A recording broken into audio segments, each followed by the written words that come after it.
Warren Buffett's net worth exceeds $138 billion.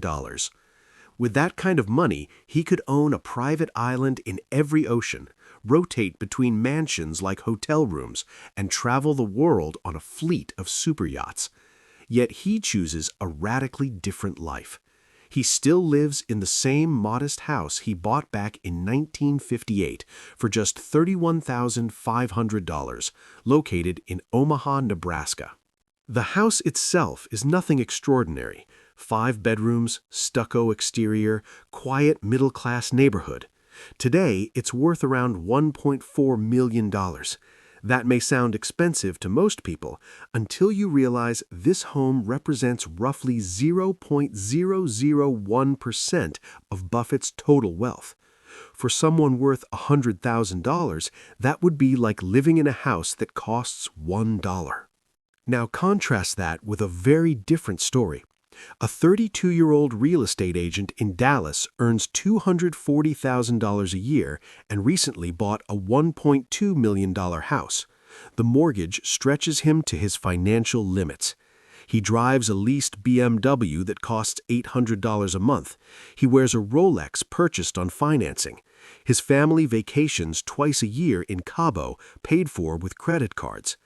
On Instagram, his life looks spectacular. Expensive cars, luxury travel, designer clothes. Visually, he appears wealthier than Warren Buffett. But behind the scenes, his net worth is negative. He owes more than he owns. One of these men understands money at a deep level. The other is trapped in a system designed to reward spending, not ownership. From movies, music videos, and social media, we are taught that wealth equals visible consumption, that success means upgrading everything, bigger homes, nicer cars, premium everything. The narrative says that the purpose of money is to turn your life into a luxury showroom, but real wealth operates by very different rules. Look at some of the richest people in history. Many of them deliberately simplify their lives. They wear the same clothes, drive unremarkable cars, and avoid unnecessary luxury. This isn't about being cheap, it's about efficiency. They understand that luxury often creates friction, complexity, and distraction. Luxury isn't neutral. Luxury demands attention. Every expensive possession comes with hidden costs: maintenance, insurance, mental energy, and time. Big houses require staff, boats need crews, collections need management.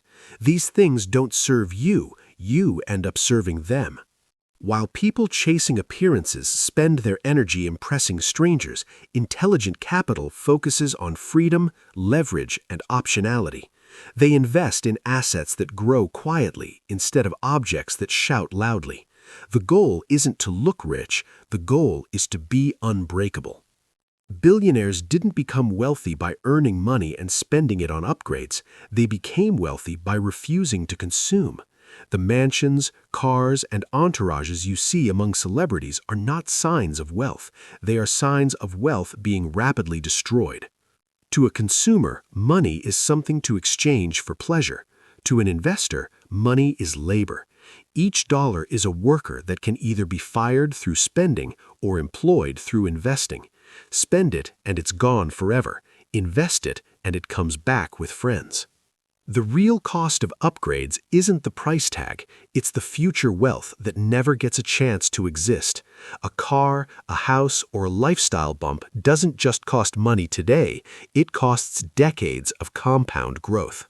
Multiply that mistake across every upgrade in your life and the damage compounds silently.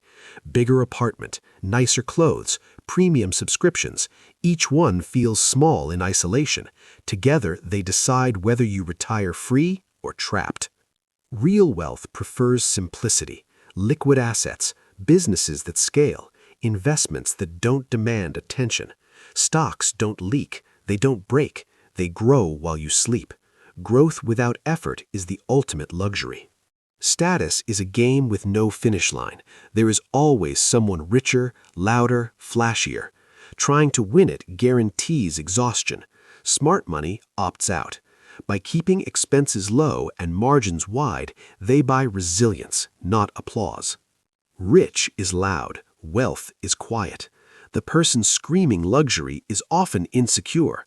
The person dressed simply, living calmly, is dangerous in the best way. They have options. They have time.